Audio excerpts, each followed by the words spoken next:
Assalamualaikum warahmatullahi wabarakatuh.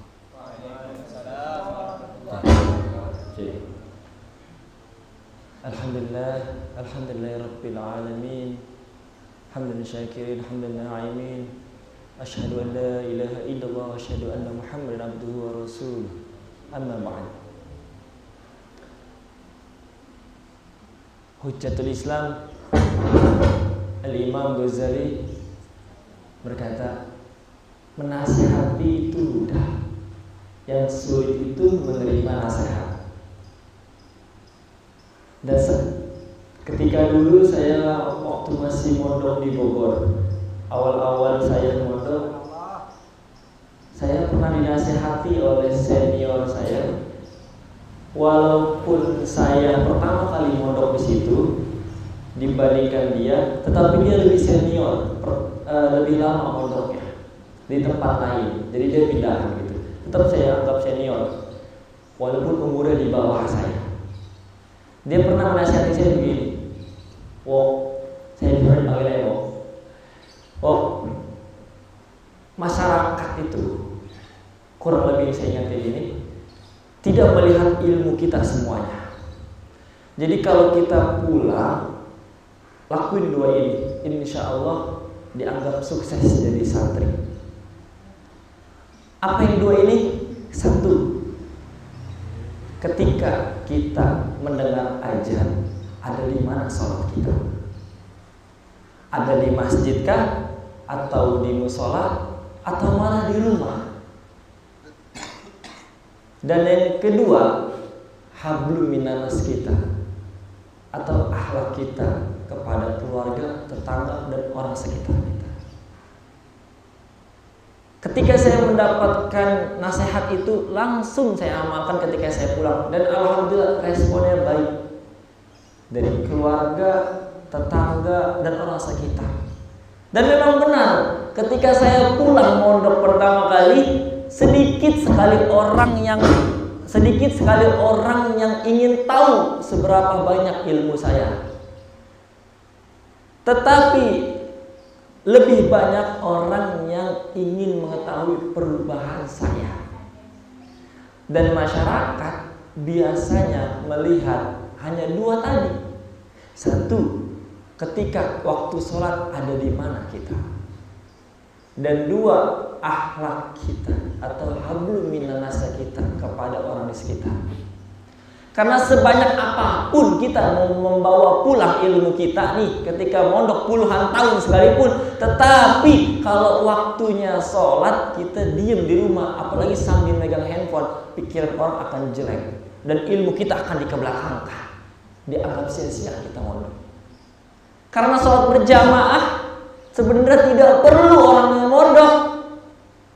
Orang di luar sana pun yang nggak mondok paham fadilah-fadilah sholat berjamaah. Dan yang kedua, hablum minan nas, hubungan baik kita dengan manusia melalui akhlak. Sebanyak apapun ilmu kita mondok, dan selama apapun kita berada di pondok, ketika kita pulang tetapi kita hanya mengutamakan ilmu, tidak dilandaskan dengan akhlak, maka nol, tidak dianggap oleh masyarakat. Semisal saya bisa contohkan di kampung saya punya murid orang tua saya. Dia itu masih SMK, kurang lebih mungkin umurnya menjelang 20. Dia kalau pulang ke tetangganya salaman, nanyain kabar, gimana kabarnya Cang, Cing, kan orang Betawi. Cang, Cing, gimana kabarnya? Tetapi dia punya paman atau sepupu. Orangnya itu sudah ngajar, Kang. Ilmunya sudah Masya Allah. Mondok sudah tahunan. Tetapi ketika dia pulang, dia tidak pernah menyapa sedikit pun tetangganya atau saudaranya. Paling hanya sekedar begitu dong. Akhirnya timbullah omongan-omongan buruk, sampai dibanding-bandingkan dengan dia yang murid orang tua saya.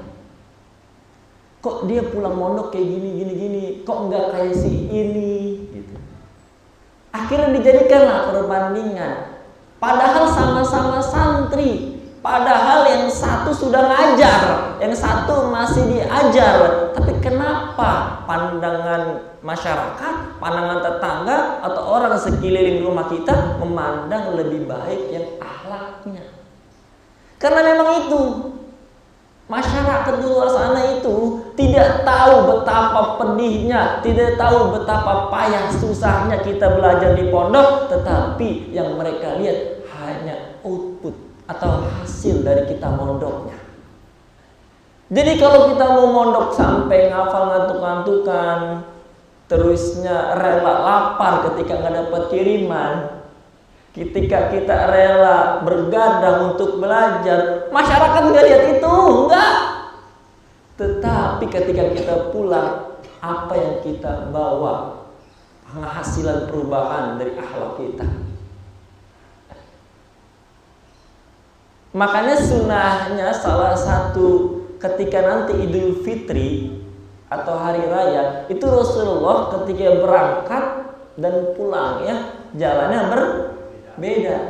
Antara berangkat mungkin lewat depan, pulangnya lewat belakang. Itu agar apa? Salah satunya agar kita bisa banyak menemui orang-orang di sekeliling kita, agar lebih banyak yang kita sapa. Dan sunnahnya juga kan ketika kita melihat saudara semuslim kita mengucapkan salam, assalamualaikum.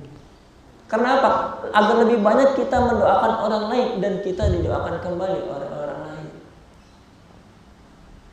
Itulah dua nasihat yang saya selalu pegang ketika saya pulang ke rumah dan yang selalu saya sampaikan kepada teman-teman biasanya yang saya temui yang mau pulang. Kang, pegang dua ini. Satu, ketika waktu sholat ada di mana kita. Kalau kita ada di masjid atau di musola sholat berjamaah, apalagi ngimamin, Masya Allah, udah pasti mau kita cuma bisanya Al-Fatihahnya fasih dan beberapa surat pendek, nggak bisa ilmu yang lain besar-besar, masyarakat udah ngejempolin kita, dianggap sukses kita jadi santri. Dan yang kedua, akhlak kita ketika kita pulang Kang. Saya selalu menasihati, menyambung nasihat dari teman saya.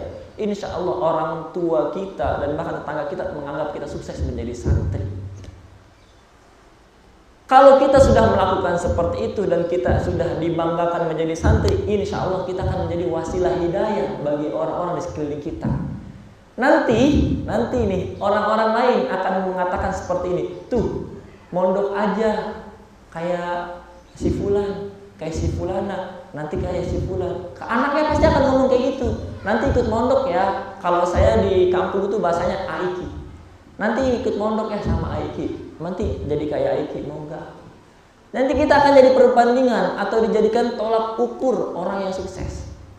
Saya pernah mendapatkan kalam yang nyeleneh. Saya pernah ditanya sama teman saya kayak gini. Menurut lu orang yang paling sukses itu kayak gimana? Ya kata saya pribadi, ya mati masuk surga.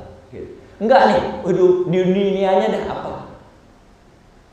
Paling ya apa tuh memberangkatkan haji orang tua. Oh iya benar. Tapi kalau menurut gua orang yang paling sukses adalah ketika hidup lu sudah dibandingkan oleh orang lain dan jadi tolak ukur keberhasilan. Semisal tuh orang mana kayak dia gitu. Kalau orang Betawinya, kayak si fulan. Lu mah ya Allah kayak begini banget hidupnya tuh kayak dia. Tuh tolak ukur sukses yang sebenarnya menurut teman. Tapi ternyata saya pikir-pikir, oh iya juga. Karena sukses itu relatif. Tetapi ketika kita sudah dijadikan perbandingan oleh orang lain, berarti kita sudah di titik kesuksesan yang benar-benar sukses sehingga orang lain ingin menjadi seperti kita. Dan ketika kita hanya sukses di perihal duniawi, mungkin kaya, harta, tahta, pangkat atau jabatan dan apapun itu, kekayaan atau kesuksesan kita itu tidak akan dibawa mati. Tetapi kalau kita dijadikan tolak ukur kesuksesan mengenai akhirat, maka sungguh itu akan menjadi ladang pahala kita. Karena apa? Ketika kita mengingatkan atau menjadi contoh kebaikan untuk orang lain dan orang lain mengikuti kita, maka kita akan mendapatkan pahala seperti orang tersebut. Betul? Makanya nih, jadikan image kita itu menjadi santri yang benar-benar santri, karena ketika nanti kita pulang menjadi wasilah hidayah untuk orang lain, terutama tetangga kita deh, saudara-saudara kita. Jadi ketika melihat perubahan kita, dia mau memondokkan anaknya. Jangan ketika kita pulang mondok atau liburan mondok nih malah sibuk main game, balas dendam. Ya Allah, nanti image-nya santri jelek. Kok santri pulang begini aja, main game terus. Terusnya ketika pulang pakai celana levis misalkan. Terusnya pakai celana pendek, main bola waktunya maghrib, lagi malam minum es di jalanan. Ya Allah. Jadi image-nya santri jadi jelek. Prinsip saya pribadi, ketika saya tidak bisa membahagiakan atau membanggakan guru saya di pondok, maka saya tidak mau menjelekkan guru saya atau pondok saya. Makanya, ayo kita sama-sama menjadi santri yang dijadikan santri teladan ketika nanti kita pulang di rumah. Sampingkan ilmu kita. Jangan sampai ilmu kita itu bertentangan dengan akhlak. Seperti contoh yang tadi tuh, sebenarnya kenapa dia nggak mau menyapa? Karena dia nggak mau salaman. Tradisi di kampung saya itu kalau ketemu orang salaman, cium tangan gitu. Karena dia tahu itu bukan mahram yang udah ngajar tadi pulang mondok. Jadi dia nggak mau salaman. Padahal bisa dikemas ilmu itu dengan akhlak. Dia pernah nanya ke saya, yang satu lagi ya saudaranya. Gimana hukumnya salaman yang bukan mahram tapi orang tua? Ya nggak boleh tetap. Makanya saya sampai sekarang nggak pernah salaman orang. Dan mungkin di sini budaya-budaya juga belum pernah salaman. Tetapi ketika saya kemarin tanya ke Pak Yai, kata Pak Yai boleh sama orang yang lebih tua, sama mbah-mbah. Karena Rasulullah pun pernah. Nah dari situlah keraguan saya hilang. Dulu saya ragu kalau salaman orang tua kecuali darurat. Wah kayaknya nggak sopan nih ketika orang lain salaman. Akhirnya saya salaman. Jadi ilmu itu dikemas dengan akhlak. Jangan sampai kita yang mengandalkan otak kita, mengandalkan ilmu yang kita bawa pulang dari pondok, malah dibenci orang lain karena akhlak kita tidak dikeluarkan.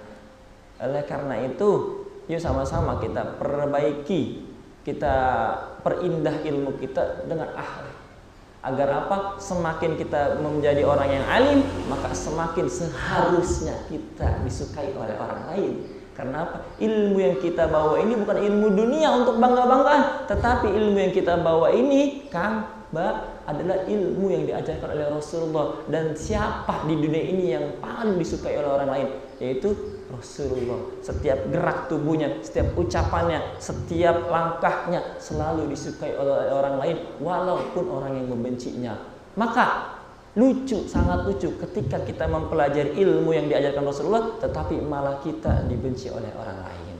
Nauzubillahi min dzalik. Astagfirullahaladzim. Semoga manfaat berkah. Allahumma shalli wa sallim ala sayyidina Muhammadil Fatih lima ughliq wal khatim lima sabaq wan nasil haqqi bil haqqi wal hadi ila siratal mustaqim wa ala alihi haqqa qadri wa miqdaril azim. Allahumma ya Allah, Allahumma la sahlan illa ma ja'altahu sahla wa anta tazil hadna idza syi'ta sahla. Allahumma ya Allah faqihna fid din wa 'allimna at-ta'wil.